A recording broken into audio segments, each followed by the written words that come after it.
Bonjour à tous, aujourd'hui on va voir comment nettoyer du tubeless sur toutes les surfaces, y compris dans les vieux pneus. Allez, c'est parti. Bon, comme vous le savez, dans le liquide tubeless, le premier problème qu'on rencontre, c'est que généralement on en fout partout, même quand on fait attention. Quand on n'a pas l'habitude, c'est hyper facile d'en mettre partout, et puis à nettoyer c'est quand même très compliqué. Et en plus de ça, le liquide tubeless, quand il devient vieux, il devient facilement tout collant, et on peut voir qu'à l'intérieur du pneu c'est quand même pas très beau, ça cause des problèmes d'étanchéité et aussi d'équilibre. En plus de ça, ça répond plus à sa fonction principale, c'est-à-dire d'étanchéifier le pneu. Donc aujourd'hui on va voir plusieurs techniques plus ou moins valables, hein. Clairement on va faire un peu le test de ce qui existe sur le marché pour voir quelle est la meilleure façon pour repartir avec un endroit tout propre et un pneu bien étanche. Donc première méthode qu'on va utiliser, c'est le Sealant Remover de chez Silka. En fait, c'est un produit qui vient dissoudre le liquide tubeless, parce qu'on sait que le liquide tubeless, quand il tombe par terre ou sur des surfaces, généralement on pense l'avoir nettoyé, mais finalement on fait que l'étaler. Et notamment c'est valable sur les jantes. Lorsqu'on colle ou qu'on vient claquer le pneu, il y a souvent du liquide qui vient à se déposer sur le bord de la jante, on met un coup de chiffon, on pense que c'est bon. Le lendemain, finalement, en allant rouler, on s'aperçoit que toute la poussière s'est accrochée à la jante sur l'ancien liquide tubeless qui est devenu sec et qui attrape toutes les saletés. Donc ça, c'est biodégradable, c'est assez pratique. Il suffit de le pulvériser sur la surface, laisser agir quelques minutes et après venir essuyer directement avec un chiffon. C'est simple. Voilà. C'est pas mal, on voit que ça a quand même pas mal agi parce que du coup le produit n'adhère absolument pas à la surface. Donc là maintenant un grand coup de chiffon, deux grands coups de chiffon. On voit que le produit est quand même assez efficace. Bon là maintenant on va le faire sur la jante aussi parce que là l'établi c'est bien, mais bon ça permet pas de faire du vélo un établi.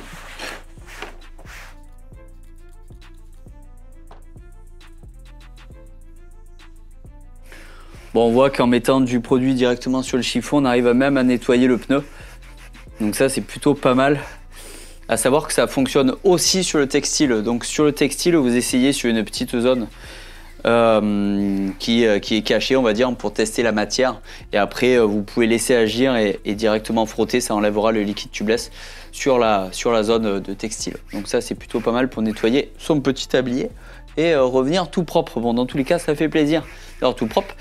Bon, une fois que vous avez fini avec le produit pour dissoudre le liquide tubeless, passez un grand coup de lavage sur votre vélo. Ça annulera l'effet avec l'eau du diluant pour liquide préventif. C'est absolument indispensable. Maintenant, on va passer à un nouveau point, le nettoyage d'un pneu avec du liquide tubeless complètement sec. Là, on est sur un gros problème. Donc maintenant, on va passer à vraiment la partie compliquée du tubeless. C'est quand le tubeless devient trop vieux et qu'il devient plus actif dans son pneu. C'est pour ça que chez Silka, lorsqu'ils nous préconisent de mettre du liquide tubeless, tous les 6 mois, il faut remettre du diluant qui le réactive en fait, pour éviter qu'il devienne trop rigide et qu'il ne vienne à être plus efficace clairement. Comment ça se présente à l'intérieur de notre pneu lorsque le liquide n'est plus efficace? En fait, il vient s'accumuler sur la roue au niveau en bas, clairement, hein, et ça fait une flaque en bas du pneu. Ça arrive aussi si on ne se sert pas souvent de son vélo. Le liquide va stagner au même endroit et va finir par sécher. Donc comment passer d'un pneu tout neuf ou d'un pneu à un pneu tout vieux, ou d'un pneu tout vieux à un pneu tout neuf?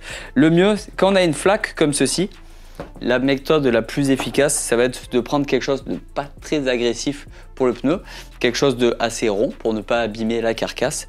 Et va falloir enlever la flaque dans un premier temps. Ça ressemble à du caoutchouc, clairement. En fait, on va venir frotter légèrement pour ouvrir, on va dire, le liquide tubeless. Et ensuite, on va pouvoir tirer directement avec les doigts. C'est assez facile à faire.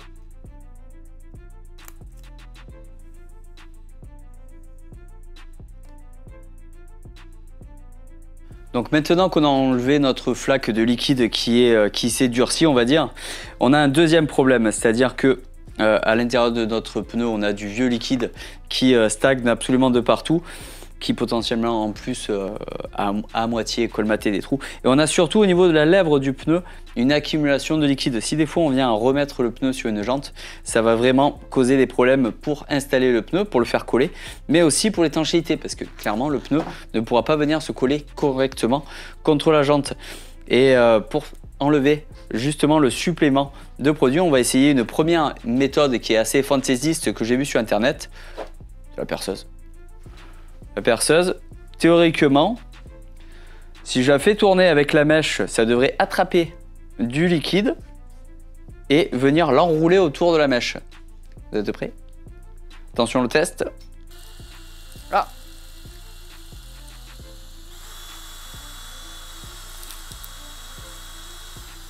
Bon, on peut voir que ça, sur notre tentative, ça a quand même plutôt bien marché, mais ça s'est plutôt vite arrêté. C'est un peu ça le problème, j'avais déjà essayé chez moi et c'est vrai que ça peut sembler être une bonne idée, mais finalement, dans les faits, ça marche pas vraiment.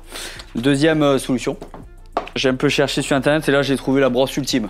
Brosse en poil métallique, ça correspond à du grain de 40 au niveau du ponçage. Bon, clairement, ça, on va pas l'essayer sur notre pneu parce que ça risquerait d'enlever le caoutchouc et dans ce cas-là, de créer des zones poreuses dans notre pneu. Du coup, le liquide tubeless ne ferait plus son effet. Le caoutchouc qui est censé étanchéifier ne ferait plus son effet. Donc clairement, tout ce qui est trop agressif, c'est pas le moment de l'essayer. Bon, j'ai quand même pris une brosse à poil en plastique pour essayer. Ça, c'est vrai que j'ai jamais essayé. Je me dis que ça vaut le coup d'essayer.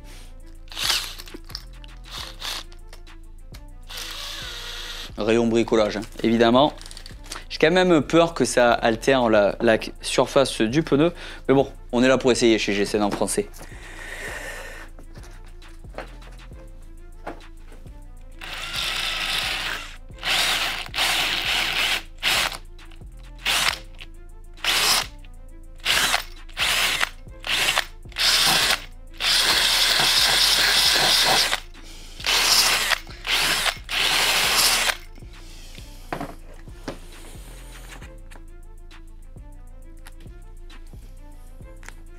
Bon, la brosse en plastique, c'est pas une bonne idée non plus, hein.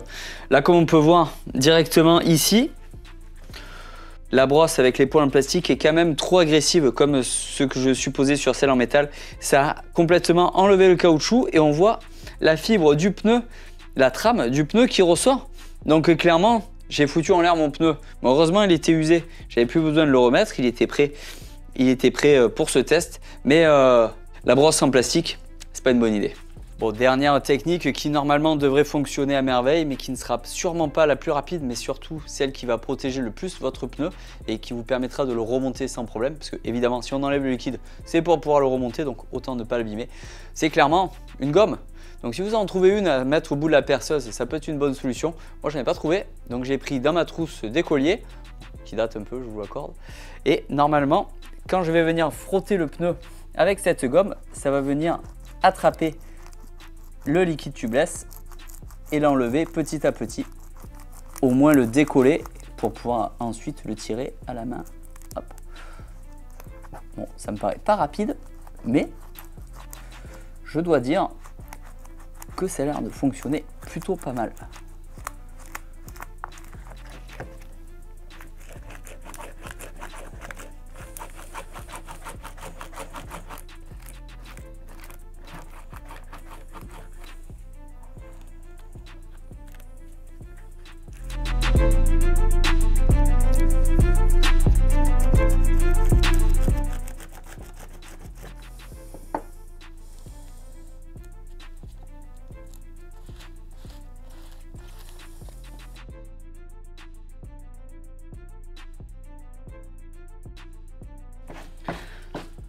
Oh ouais, vous l'aurez compris, hein, c'est quand même assez fastidieux hein, comme affaire, mais bon, on peut pas dire que le résultat n'en vaille pas la chandelle parce que clairement votre pneu, l'intérieur du pneu revient absolument tout neuf.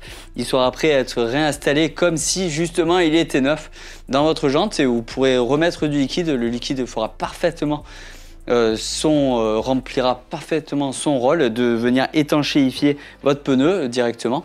Et vous n'aurez pas de problème de fuite à cause d'une vieille boulette de liquide qui s'est collée. Également au niveau de l'équilibre de la roue, vu que vous n'auriez pas de petites flaques et de surmasse ou de surpoids à un endroit de votre pneu, la roue tournera parfaitement. Donc voilà, c'est vraiment une bonne solution. Le mieux pour ne pas abîmer votre pneu et d'utiliser pour moi une gomme. L'idéal serait de le trouver éventuellement sur une petite mèche qu'on puisse mettre au bout de la perceuse. Moi j'en ai pas trouvé, mais la gomme d'écolier ça marche pas mal. Évitez de faire ça sur votre canapé en regardant la télé, hein. Clairement vous allez en foutre de partout parce que ça fout quand même un sacré bordel cette histoire, mais bon, un coup d'aspi et ça repart. Bon, bah, dans tous les cas, moi j'espère que cette vidéo vous a aidé, que vous allez pouvoir remettre du liquide dans vos pneus et repartir en faire des milliers de kilomètres avec. Bon, une fois que les pneus sont usés, c'est pas la peine de les nettoyer, hein. C'est pour la poubelle. Allez, à très vite sur GCN en français. N'hésitez pas à me partager vos techniques aussi en commentaire. On peut peut-être en apprendre éventuellement parce qu'on a tous des techniques différentes. Moi, je vous dis à très vite sur GCN en français pour de prochaines vidéos. Ciao, ciao!